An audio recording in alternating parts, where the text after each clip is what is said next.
السلام علیکم جی۔ لاہور کے اندر کچھ خاندانی روایات ہیں جو کہ آپ کے کاروبار اور عملی زندگی کے اندر بھی چلتی ہیں، اور ہمارے جو مڈل کلاس کے یا اپر مڈل کلاس کے، اب آپ انہیں کہہ سکتے ہیں، بزنس مین ہیں، ان کے اندر خاندانی روایات کے ساتھ ساتھ جب تک پیسہ آیا ہے اور ان کی پچھلی نسلیں رہی ہیں تو انہوں نے عمارت کے ساتھ ساتھ خاندانی روایات بھی بہت اچھی طرح چلائی ہیں، انٹل اینڈ انلیس ان کے بچے جو ہیں وہ قصوری صاحب کے ہتھے چڑھ گئے اور بیکن ہاؤس سے انہوں نے اس کے اوپر ٹھپا لگا دیا اور ان کو عجیب و غریب ذہنی طور پہ مجہول قوم بنا کے نکالا کہ یا تو انہوں نے اپنے آپ کو پاکستان کے معاشرے میں مسفٹ کیا، سسٹم کو گالیاں نکالی اور یہاں سے بیرون ملک جا کے آباد ہو گئے، اور اگر یہ نہیں کر پائے تو موجودہ نظام کے اندر ایک شر پسند یا فس کریٹر کے طور پہ انہوں نے اپنی جگہ بنائی، اور آخر کار اس طرح کی تمام مخلوق کی آخری آرام گاہ جو تھی وہ پی ٹی آئی ٹھہری۔ مجھے یاد ہے کہ جناب جب میاں شریف صاحب، میاں نواز شریف کے والد صاحب جو تھے، ان کو بھٹو صاحب نے نیشنلائزیشن کا شکار کیا، اور اتفاق جو تھی جو ان کی اکیلے کی ملکیت نہیں تھی، ان کے باقی 6 بھائی بھی اس میں حصہ دار تھے، اس کو نیشنلائز کیا گیا، تو اس وقت ان پہ مشکل وقت آیا۔ یہ خاندانی روایات ہیں کہ ہمارے ایک جاننے والے پہ یا بزنس مین کے اوپر کوئی مشکل وقت آئے تو جو جاننے والے ہوتے ہیں وہ کچھ رقم، کچھ سے مراد اس وقت لاکھوں میں تھی، جبکہ اس وقت 1 لاکھ روپے کی، میں اس زمانے کی بات کر رہا ہوں، گھی مل لگ جایا کرتی تھی، ٹھیک ہے، اس زمانے میں چند لاکھ روپے جو تھے وہ میاں صاحب تک پہنچا دیے کہ یہ اس مشکل وقت میں شاید آپ کو ضرورت ہو۔ مانگنے کی نوبت نہیں آتی کبھی اس طرح کے موقع کے اوپر نا، کیونکہ دوست ہوتا ہے جو یا جس کے ساتھ قریبی تعلق یا لگاؤ ہو، وہ بھی سمجھتا ہے کہ میرا دوست اگر مشکل میں ہے تو مجھے اسے ہیلپ آؤٹ کرنا چاہیے۔ یہ پرانی خاندانی روایات ہیں۔ تو جب میاں صاحب پہ مشکل آئی تو اس وقت میاں اظہر صاحب کی فیملی نے ان کو ہیلپ آؤٹ کیا۔ پاکستان لاہور کی اگر ہم تاریخ پڑھیں تو 2 ہی فیملیاں جو ہیں وہ آپ کو سیاست میں، تجارت میں، صنعت میں چھائی ہوئی نظر آتی ہیں، ایک کشمیری ہیں اور دوسرے جو ہیں وہ ارائیں فیملی ہے۔ ارائیوں کے بارے میں تو آپ کو پتہ ہوگا رنجیت سنگھ نے اندرون شہر سے کیوں نکالا تھا، اور پھر یہ سبربز کے اندر اچھڑا ہو گیا، گڑودی شاودی گڑھی ہو گیا، اور اس طرح کے سبربز کے علاقوں کے اندر جا کے کیوں آباد ہوئے تھے، یہ ایک اور کہانی ہے، اس کے اوپر ہم نہیں جاتے۔ تو جب میاں اظہر صاحب جو تھے وہ بنے، اب جب میاں نواز شریف صاحب کو اقتدار ملا اور ان کے سارے فیصلے ابا جی کیا کرتے تھے، تو ابا جی نے بھی پرانے دوستوں کا جو احسان تھا وہ اتارنے کا فیصلہ کیا اور کہا کہ جناب میاں اظہر صاحب کو بھی اہم عہدہ دیا جائے۔ تو میاں اظہر صاحب جو تھے وہ موصوف جو تھے وہ گورنر پنجاب بنا دیے گئے۔ اب گورنر پنجاب بننے کے بعد ان کے جو پرانے ذہن کے اندر باتیں تھیں کہ یہاں سے لوٹ کے چور ڈاکو جو تھے وہ دریا راوی کے جا کے وہ جو اندر بنے ہوئے ہیں، وہ کیا انہیں کہتے ہیں، بیلے بنے ہوئے ہیں، وہاں پہ چھپ جاتے ہیں، تو انہوں نے بیلوں کے خلاف آپریشن کر دیا، یوں ان کی بڑی جے جے کار اور واہ واہ ہو گئی۔ اب یہاں پہ ہمارے جو صحافت کے اندر ارائیں صحافی ہیں نا، انہوں نے کہا کہ جناب اس سے بڑا کوئی ٹیپو سلطان اور محمود غزنوی تو پیدا ہی نہیں ہوا آج تک برِ صغیر کی تاریخ کے اندر، اور میاں اظہر نے تو کمال کر دیا، انہوں نے وہ پھونک بھرنی شروع کی۔ حالانکہ میاں اظہر صاحب کو یہ پتہ ہونا چاہیے تھا کہ گورنر ہاؤس کی چائے جو ہے وہ بڑی لیوش ہوتی ہے، اور جب وہ روزانہ شام کو وہ محفل جماتے گورنر ہاؤس کے اندر، اور یہ ہمارے کولیگ صحافی پہنچ جاتے وہاں پہ جا کے وہ پمپ کرتے کہ میاں اظہر صاحب کو یقین ہو گیا۔ مجھے یہاں پہ وہ گیدڑ والا ایک لطیفہ یاد آ گیا کہ گیدڑ نے اپنے قبیلے سے کہا کہ دیکھیے شیر بھی ہمارے ہی فیملی سے ہے، یعنی کہ کیٹ فیملی سے ہے، اس کی بھی 2 آنکھیں ہوتی ہیں، اس کی بھی 4 ٹانگیں ہوتی ہیں، اس کے بھی 2 کان ہوتے ہیں، لیکن بات یہ ہے کہ ہم جو ہیں وہ گائے پہ حملہ نہیں کر سکتے، وہ گائے پہ حملہ کرتا ہے، اس کے نرخرے کے اوپر دانت گاڑتا ہے، اور تھوڑی دیر کے اندر اتنی بھاری بھرکم گائے جو ہوتی ہے اس کو زمین پہ گرا لیتا ہے،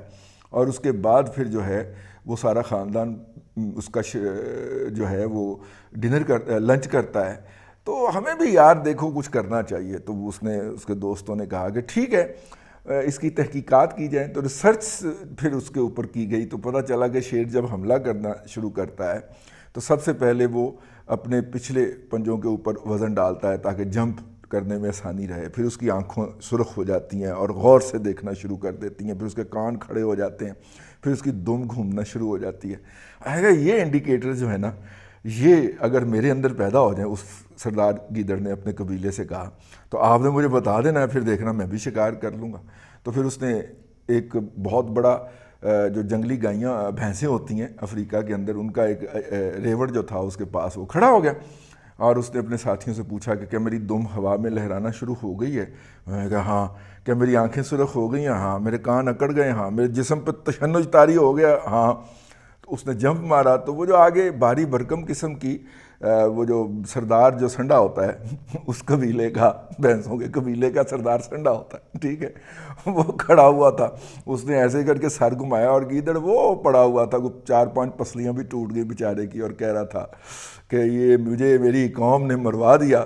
نہ میری دم گھوم رہی تھی، نہ میری آنکھوں کے اندر سرخ پن اترا تھا، نہ میرے کان اکڑے تھے، اور انہوں نے مجھے مروا دیا. تو بیسیکلی ہمارے دوستوں نے، جو ارائیں صحافی تھے ہمارے، آج کل بھی اعلیٰ عہدوں پہ پائے جاتے ہیں، بڑی معذرت کے ساتھ ان سے، انہوں نے میاں اظہر صاحب کو چکا کے نہ تو مروا دیتا. تو نتیجے کے طور پہ کیا ہوا؟ اب مسئلہ یہ ہے کہ یہ وہ ہمارے جرنلسٹ دوست ہیں جو ہر طرف رابطہ رکھتے ہیں، اور ہر طرف سے مراد ہے ہر طرف رابطہ رکھتے ہیں. بعض اوقات تو یہ قاصد کا کام بھی سر انجام دے رہے ہوتے ہیں. انہوں نے اپنی بات جو ہے، انہوں نے، جن کا نام لینے سے بندہ اٹھایا جاتا ہے اس لیے نام نہیں لینا، انہوں نے اپنی بات سیاستدانوں تک پہنچانی ہو تو وہ ان کے ذریعے پہنچاتے ہیں. وہ اور پھر سیاستدانوں نے کوئی بات انہوں تک پہنچانی ہو تو ان کو استعمال کیا جاتا ہے. وہ پھر تو نام بھی لے دیا تھا نا شہباز شریف نے کہ 3 بندے مجھے آئے تھے، کہتے تھے کابینہ فائنل کر لو، ہیں، انہوں نے کہا ہے، تو پھر بیچارہ مارا گیا. تو اسی طرح یہی نسل تھی، یہی گروہ تھا جس نے میاں اظہر کو مروایا تھا، آپ سمجھ لیں، ٹھیک ہے. اب وہ میاں اظہر صاحب کے ساتھ نا سیاست کے اندر جو تھی، وہ جو تھے ایسے کھیل رہے تھے اس کو بیچارے کو نا. اب میاں اظہر صاحب کو یہ یقین ہو گیا کہ وہ محمود غزنوی ثانی ہیں، تو انہوں نے جناب علم بغاوت بلند کر دیا. جب ان کو مقصود تھا کہ میاں اظہر بیک سٹیپ کریں پولیٹیکلی، فیملی کے طور پہ اب بھی ان کے بڑے اچھے تعلقات مرن جین کے جو ہے اکٹھا ہے، لیکن جب پولیٹیکلی انہوں نے بیک سٹیپ کیا میاں نواز شریف صاحب کو، تو اس کے بعد جب انہوں نے وہ سارا کچھ کروا لیا تو پھر انہوں نے میاں اظہر صاحب کو بھی چھٹی کروا دی. اور میاں اظہر صاحب کی طرح جگہوں پہ انہوں نے کہا کہ شہروں کے اندر تو ٹھیک ہے ہم کھڑا کر لیں گے پی ٹی آئی، دیہاتوں میں ہمیں جاٹوں کی ضرورت ہوگی. تو پھر جاٹوں کو کہا کہ چلے آپ پارٹی ٹیک اوور کر لیں. تو پھر جاٹوں نے حکومت بنا کے دکھائی نا جی. پرویز الہی صاحب جو ہیں، ان کی حکومت جو تھی وہ جاٹوں کی حکومت تھی، بیوروکریسی سے لے کے منسٹر تک سب جاٹ تھے. کوئی یہ مانے یا نہ مانے، میرے بہت سارے دوستوں کو جو ہمارے دوست ہیں ان کو بڑا اس کے اوپر مرچیں لگتی ہیں اور وہ بڑا دکھ کا اظہار کرتے ہیں. لیکن لیٹس سے اٹ یار، میرا مطلب ہوا نہیں تھا یہ، ٹھیک ہے. ہر دوسرا وزیر جو تھا وہ ان کی کابینہ کے اندر جاٹ نہیں تھا. خیر وہ ہو گیا جی. اب میاں اظہر صاحب کو پولیٹیکلی، مطلب جسے کہنا چاہیے ان کی دم کاٹ کے یا ان کے پاؤں کاٹ کے ان کو آئسولیٹ کر دیا گیا. اور آئسولیٹ کر کے اب میاں اظہر صاحب کیا کرتے ہیں، انہوں نے کہا پھر میں بھی تواڈے کو نسلانہ انتقام لواں گا. اور انہوں نے اس قوم کو عطا کیا حماد اظہر. حماد اظہر صاحب ہوئے گے اور ہوئیں گی جو ہے وہاں سے جو ہے بیچارے وہ مطلب کہ ٹپیکل لاہور کی middle class family, middle class ہی کہیں گے نا، وہ ارسٹوکریٹ تو نہیں ہے، مڈل کلاس فیملی، ٹھیک ہے. 1-2 نسلوں پہلے ہی پیسہ آیا، ان کو تھا کہ جناب بچہ ہمارا جو ہے، پہلے ہوتا تھا کہ یہ بچہ باہر پڑھنے جائے. اب باہر جاتے ہوئے جو ہے ماں کا کلیجہ باہر کو آتا تھا، تو ایتھے پھر قصوریاں دکان کھول لئی کہ لے آندے جاؤ تو ٹھپا لواندے جاؤ بیکن ہاؤس دے وچوں تے باہر کٹ دے جاؤ. تو وہ کوئی چرس ورس پینے کا بھی کورس، مطلب کہ ٹریننگ دے دیتے ہیں وہاں پہ. آج کل تو سنا مارجوانا چلتی ہے اور آئس چلتی ہے، وہ اس طرح کے معاملات بھی وہاں پہ وہ دے دیتے ہیں یونیورسٹی کے اندر یا اسکول کے اندر. تو وہاں سے ایک نئی نسل نکلی ہے مراد راس اور حماد اظہر کی صورت میں، جن کا واحد مقصد ہوتا ہے کہ جھوٹ بولنا پڑے، کسی پہ الزام لگانا پڑے، گالی بکنی پڑے، لمحہ موجود نکالا جائے. ٹھیک ہے، کیونکہ نہ کوئی علم سے کوئی واسطہ ہے، نہ کوئی تربیت سے واسطہ ہے، نہ جو ہے کسی چھوٹے بڑے کی عزت کا لحاظ ہے. تو لہٰذا پھر جب آپ جیسے کہا گیا نا، ٹھیک ہے، کہ جب آپ کو شرم نہیں ہے تو پھر ہمارا آپ سے کوئی واسطہ نہیں ہے. یہ تو دین نے بھی کہہ دیا نا. تو جب آپ بے شرم ہو گئے تو پھر جو مرضی کرتے پھر. اب موصوف نے وہ ایپ جس کے اوپر آپ براہ راست سسٹم سے دیکھ سکتے ہیں کہ لوڈ شیڈنگ کی کیا صورتحال ہے اور اس وقت کون کون سا بند ہے، وہ بند کروائی، بند کی باقاعدہ. اور اس کے بعد جو ہے پھر کہا کہ جناب ہم نے زیرو لوڈ شیڈنگ کر دی ہے. یار جو اب دیکھیے میں بھی گرمی میں بیٹھ کے بنا رہا ہوں نا، پسینے کی حالت آپ دیکھ رہے ہوں گے، شرٹ میری گلی ہوگی. تو وہ سر وہ لگوایا ہوا ہے 4 کلو واٹ کا لگوایا ہوا ہے سولر، لیکن وہ یہ والا حصہ سولر پہ نہیں ہے نا، تو دوسرے والا جہاں پہ اے سی وے سی چل رہا ہے. تو خیر کہنے کا مطلب یہ ہے کہ وہ جو ہے نا جی، وہ سلسلہ بہت ہی موصوف جو ہیں وہ انہوں نے جب کہا تو ہمارے دوست جو ہیں، محبی جو ہیں، میرے محترم ہیں بہت زیادہ پاکستان کے کمپیٹنٹ جرنلسٹوں میں، اگر اکانومی کے حوالے سے دیکھا جائے تو 1-2 نام جو ہیں ان میں شمار ہوتا ہے جناب خلیق کیانی صاحب. خلیق کیانی صاحب نے پھر دم پکڑ لی اور گیدڑ کو گھمانا شروع کر دیا. اس نے کہا ایپ کیوں آف کی ہے تم نے، ٹھیک ہے. اور اس کے بعد پھر انہوں نے بتایا کہ یہ جو موسٹ ایفیشینٹ پاور پروجیکٹ ہیں، جس کے اندر بھکی ہے، جس کے اندر حویلی بہادر شاہ ہے، اور اس کے بعد پھر جو ہے ہالمور ہے، وہ کیا شین بھی ایک نام کے اندر آتا ہے، اس طرح کے جتنے ہیں ان کو فیول منگوا کے آپ نے دینا تھا. کیپیسٹی چارجز تو آپ دے رہے ہیں بند رکھنے کے، لیکن فیول وقت کے اوپر درآمد کرنا تھا جس کی بنیاد کے اوپر وہ موسٹ ایفیشینٹ پاور پلانٹ چل رہے ہوتے اور اس وقت لوڈ شیڈنگ نہ ہوتی.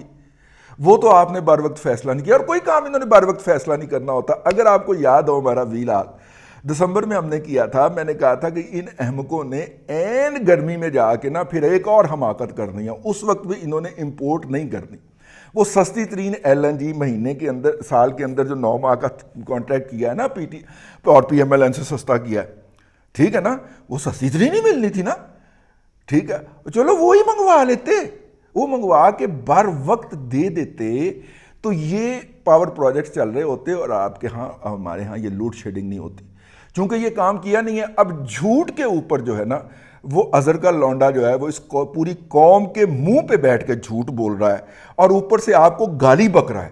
اور گالی کیا بک رہا ہے کہ جن علاقوں کے اندر بجلی چوری ہو رہی ہے ان علاقوں کے اندر صرف بجلی بند کی جا رہی ہے. یار میرے منہ پہ ہوئے اس کے منہ کے اوپر کسون ماروں میں، ٹھیک ہے بھئی. ایک تو تم مجھے میرا فنڈامنٹل رائٹ نہیں دے رہے اور اوپر سے میرے پہ الزام لگا رہے ہو. میں بجلی میں اور میرے محلے کے لوگ جو ہیں وہ بل آنے کا انتظار نہیں کرتے، جیسے وہ لیسکو کی ویب سائٹ پہ اپڈیٹ ہوتا ہے آن لائن پے کر دیتے ہیں کہ یار اس کے اندر تاخیر نہ ہو جائے، ٹھیک ہے. اور تاخیر ہو گئی تو اگلے مہینے فائن لگ کے آ جائے گا. اتنا کو فائن لگتا ہے کہ اس کے اندر بندہ بچوں کو باہر لے جا کے کھانا کھلا سکتا ہے. تو آن لائن جب پیسے پڑے ہوئے ہیں تو وہ پے کر دیا جائے. اس کمیونٹی کو یہ گالی بک رہا ہے، یہ بد زبان آدمی، یہ بد تربیت آدمی، یہ بد نسل آدمی جو ہے یہ آپ کی اور میری توہین کر رہا ہے یہ کہہ کے کہ صرف ان علاقوں کے اندر لوڈ شیڈنگ ہو رہی ہے جہاں پہ بجلی کی چوری ہوتی ہے، ٹھیک ہے. اور یہ اپنے قائد کے عین مطابق یہ کر رہا ہے. وہ بھی بد نسلہ ہے، وہ بھی بد زبان ہے، اور وہ بھی آپ سے خیرات بھی لے گا، آپ کو گالی بھی بکے گا، آپ سے بھیک بھی مانگے گا، آپ کو ساتھ میں روڑا بھی مارے گا. اور یہ اگر آپ مزارات پہ جائیں، اب میں بات لمبی نہیں کرنا چاہ رہا، تو وہاں پہ آپ کو کئی ایسے مانگنے والے ملیں گے جو آپ کو اپنے زخموں سے ڈرا کے، آپ کو ویسے بھو کر کے، اور ایٹ دا اینڈ آپ سے پیسے بھی مانگیں گے. یہ اس نسل کے فقیر. غصہ مجھے بہت ہے، گرمی میں بیٹھ کے ویلاگ کر رہا ہوں اور اوپر سے اس کی گالیاں کھائیں اس بے شرم آدمی کی کہ صرف ان علاقوں میں لوڈ شیڈنگ ہو رہی ہے جن علاقوں میں بجلی چوری ہو رہی ہے. حد ہوتی ہے یار، لیکن یہاں پہ نہیں ہوتی، پی ٹی آئی میں نہیں ہوتی. اللہ آپ کو آسانیاں عطا کرے اور آسانیاں خلق خدا میں تقسیم کرنے کی توفیق عطا کرے.